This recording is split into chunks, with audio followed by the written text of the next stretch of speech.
Salut Véryl, merci d'être avec moi. Comment tu vas? Bah, très bien aujourd'hui, très bien, Ah, très malgré bien. une météo pourrie. Super. Alors, pour ceux qui te découvrent aujourd'hui, est-ce que tu peux nous dire qui tu es et ce que tu fais?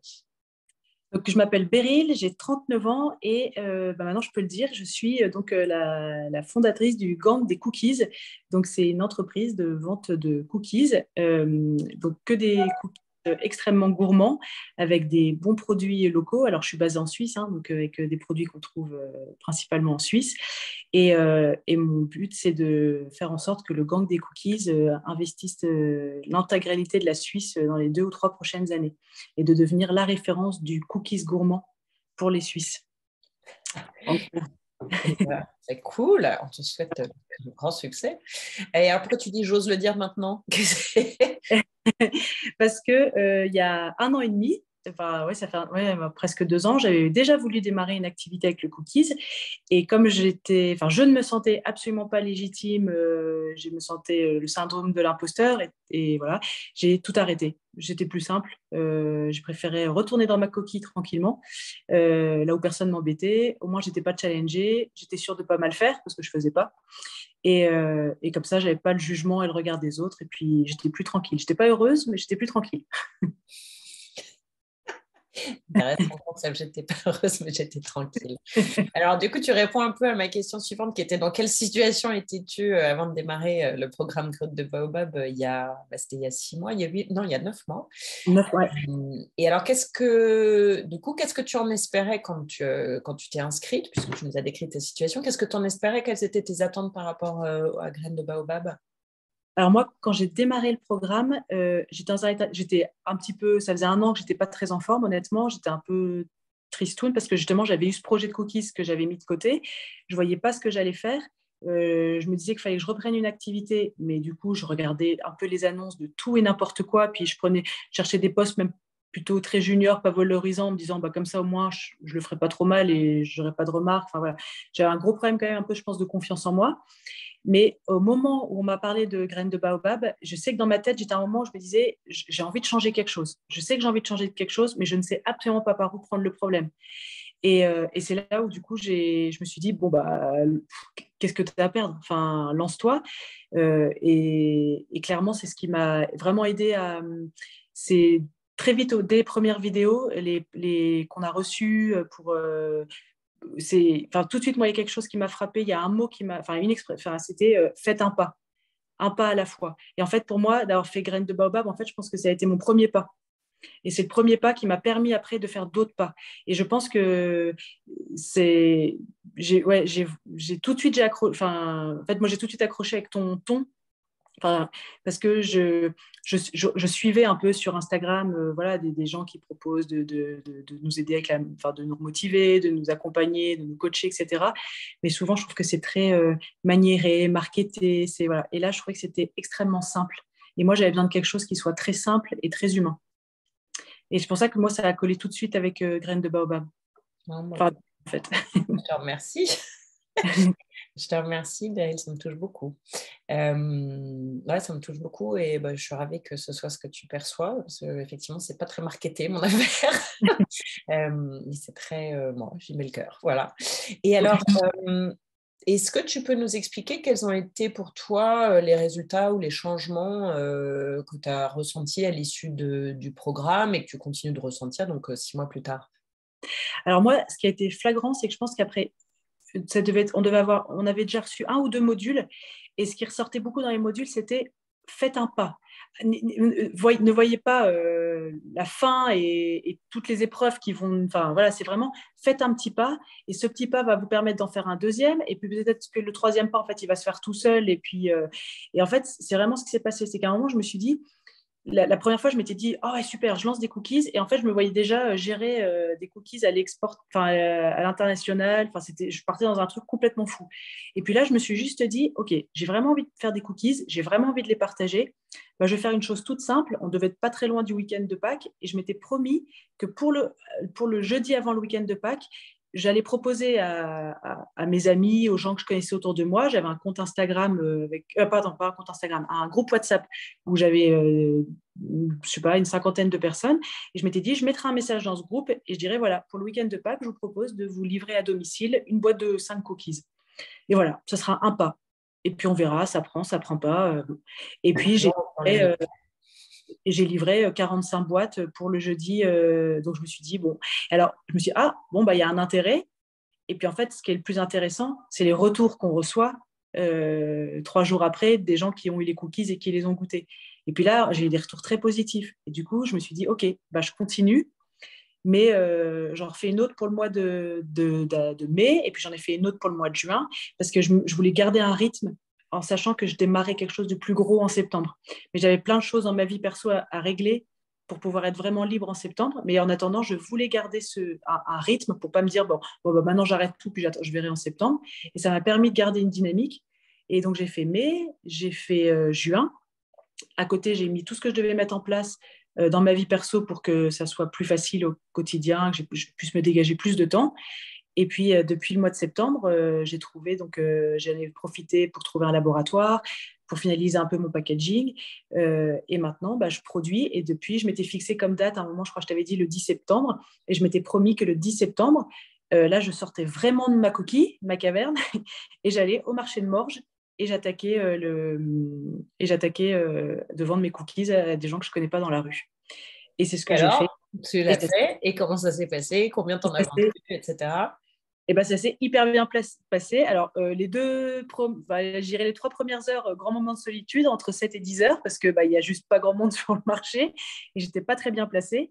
Et puis, à 10h30, d'avoir 2 copines qui sont passées, ça m'a un peu détendue parce que j'étais juste hyper crispée derrière mon stand à regarder mes cookies et à me demander comment j'allais les vendre. Et puis, d'avoir des copines qui passent, ça m'a un peu détendue. Une qui n'a pas hésité, qui a pris une assiette, hop, hop, hop, qui s'est mis un peu dans la rue, qui a fait goûter. Et puis, en fait, c'est parti comme ça. Et derrière, j'ai eu 2 heures où j'ai eu l'impression d'être un peu dans un tunnel. Et les gens venaient goûter, me disaient que c'était bon, prenaient des boîtes et je suis repartie, j'avais plus de stock. Canon. Voilà. Canon. Et donc c'est cool. Et c'est parti comme ça. Et puis bah, j'ai recommencé le mardi d'après, et puis le samedi d'après. Et voilà. Et là le but c'est de continuer sur Morges et Lausanne. Et puis j'ai déjà en tête quelques idées de là où je voudrais aller, mais je sais que à temps en temps j'ai plein d'idées et je me dis ok, stop, un pas à la fois. Vas-y, une étape à la fois. Brûle pas les étapes parce que si ça marche pas, ça fonctionne pas, tu vas te démotiver. Enfin donc une étape à la fois. Et puis je me rends compte que c'est aussi beaucoup de rencontres. Je suis en train de me dire. Tu as trouvé un point de vente, puis là un autre, etc. Ouais. Et puis peut-être faire un pas dans les entreprises, etc. Ouais. Super. C'est en rencontrant les... Ouais. Exactement. C'est intéressant ton témoignage de un pas après l'autre et pas griller les étapes, effectivement. Ouais. Et du coup, alors, c'est quoi peut-être si tu devais le qualifier, le plus gros changement que tu as vécu au cours de ces 6-8 derniers mois? Le premier, c'est la confiance en moi.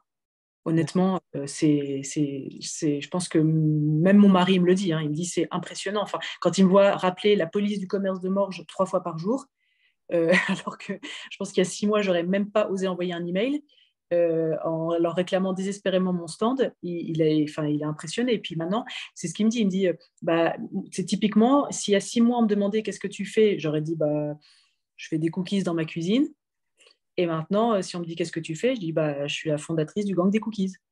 Ouais, changement de posture. Tu as pris la posture de l'entrepreneur. Ouais. Et je suis plus trop honteuse à dire je fais des cookies dans ma cuisine, mais je sais pas s'ils sont bons, mais je pense que moi je les trouve bons, mais est-ce que voilà. Non, je fais des très bons cookies, gourmands. Voilà. Et comme je te l'avais dit, à partir du moment où on accepte qu'il y aura peut-être la moitié de la population mondiale qui n'aimera pas mes cookies, il me reste encore l'autre moitié de la population mondiale qui les aime bien. Et c'est un gros marché. Voilà. Il y a de l'espace pour la progression du gang des cookies, c'est cool. Ouais. Et c'est marrant d'ailleurs que tu dises je fais des cookies dans ma cuisine, parce que le premier truc que tu as osé faire, et tu n'en parles pas ici, mais moi je m'en rappelle très bien, c'est appeler un laboratoire. Ah oui, c'était une mission. Appeler pour dire est-ce que je peux venir produire chez vous, parce qu'il y a évidemment des problématiques de comment tu fabriques, où tu fabriques, dans quelles conditions, quand on parle d'alimentaire. Mais pendant un mois, non seulement j'ai osé, mais en plus il m'a rappelé, il m'a dit oui. Oui, mais c'est ça. Mais pendant un mois, j'avais sur ma to-do list appeler des laboratoires et j'en étais incapable. Et je t'ai eu au téléphone un jeudi ou un mercredi et tu m'as dit, pour demain soir, tu me laisses un message et tu me dis qui t'a appelé en laboratoire et qui t'a dit oui, qui t'a dit non. Bah, j'étais au pied du mur, j'avais plus le choix. Là, il fallait que je te rende des comptes. Alors, j'étais obligée d'appeler. Mais en fait, c'était... Voilà. Et ça a marché. Ouais, c'est canon. Bon, alors, qu'est-ce que tu dirais aux personnes qui regardent ton témoignage aujourd'hui et qui hésitent à travailler avec moi ou à franchir le pas et à se dire, allez, moi aussi, je vais dans Graines de Baobab, j'ai pas le temps, j'ai pas l'argent, j'ai pas la motive, etc. Qu'est-ce que tu leur dirais pour leur dire d'arrêter d'hésiter? Moi, je dis, n'hésitez pas, faites-le parce que ça va juste vous débloquer de petites situations. Enfin, moi, ça m'a vraiment. C'est-à-dire que c'est ce que tu disais dans une des premières formations. Tu as dit souvent, on a tendance à toujours avoir le même problème. On a souvent un problème, on a plusieurs problèmes, mais il y en a un qui est vraiment récurrent, qui revient tout le temps. Et si celui-là, on ne le règle pas, on a du mal à régler les autres problèmes en fait autour. Et moi, je trouve que Graines de Baobab, ça m'a vraiment permis de débloquer un gros problème qui était vraiment la confiance en moi. Et rien que pour ça, et moi j'ai trouvé ça, enfin faites-le parce que j'ai trouvé ça top d'être accompagné par quelqu'un qui s'est posé les mêmes questions, enfin qui a aussi des doutes, enfin qui est humaine parce que parfois on se retrouve en face de coach, on a l'impression que soit ils sont, enfin rien ne les touche, rien ne les atteint, ou au contraire qu'ils ont une telle confiance en eux qu'on se dit que c'est inatteignable d'avoir une telle confiance en soi, en fait. Enfin, donc, moi, j'ai trouvé ça... et puis, d'être entouré en groupe avec des gens qui ont... En fait, on se rend compte qu'on a un peu souvent des problématiques assez similaires. On a des problèmes, on n'est pas... Dans des périodes de nos vies où on n'est pas bien, où on a un manque de confiance en soi. Et en fait, on se rend compte que c'est un peu récurrent chez tout le monde. Et du coup, je me dis, rien que pour ça, faites-le parce que ça vous donne des pistes, ça vous donne des témoignages, des choses concrètes qui vous aident, même dès le matin, le réveil avec la danse du matin, où on se met déjà dans un autre état d'esprit.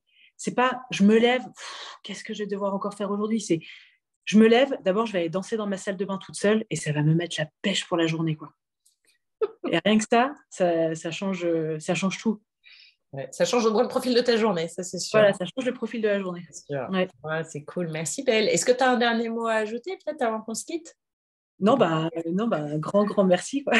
Parce que, Merci à toi. C'est ouais. vraiment top de t'accompagner. C'est hyper enrichissant. Et ça m'a fait très, très plaisir de t'accompagner jusqu'ici et de voir la transformation Ouais. ahurissante, effectivement, entre le moment où tu as posé ta candidature pour le premier groupe de Graines de Baobab et maintenant, c'est hyper impressionnant le changement de posture, d'énergie, de confiance en toi. C'est très, très... moi, ça me touche beaucoup et puis surtout, ça me donne envie d'aider tant bien que possible, tant que je peux d'autres personnes à faire de même. Mais je pense même que quand j'ai déposé ma candidature, j'ai dû tourner une phrase, me connaissant, j'ai dû tourner une phrase du style j'aimerais bien, mais bon, s'il n'y a plus de place ou c'est pas possible, je veux pas déranger. Hein, surtout. Je vois bien le style. Non, non. Et puis, c'est vrai. Et puis, il y avait la phrase que j'ai toujours beaucoup utilisée avec toi, tu sais, c'était fait vaut mieux que parfait. Ouais. Tu m'as dit que tu Ouais, avais fait un petit classeur pour la ouais. formation Et ça, et que tu avais mis ouais. cette phrase en exergue, fait vaut mieux que parfait. Et c'est vraiment la phrase qui est faite parce que je sais que quand j'ai lancé ma première fournée de cookies en avril, ma recette, elle n'était pas encore complètement définie. Il y avait voilà, tout n'était pas parfait, mais je l'ai fait.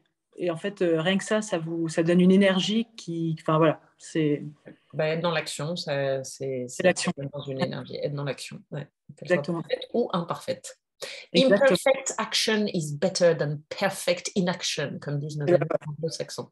Ça, je suis 100% d'accord. Ouais, c'est top. Merci beaucoup, Meryl, pour ton témoignage. De rien, Et merci à toi. puis, je te souhaite une belle journée. Je vais couper l'enregistrement. Ok.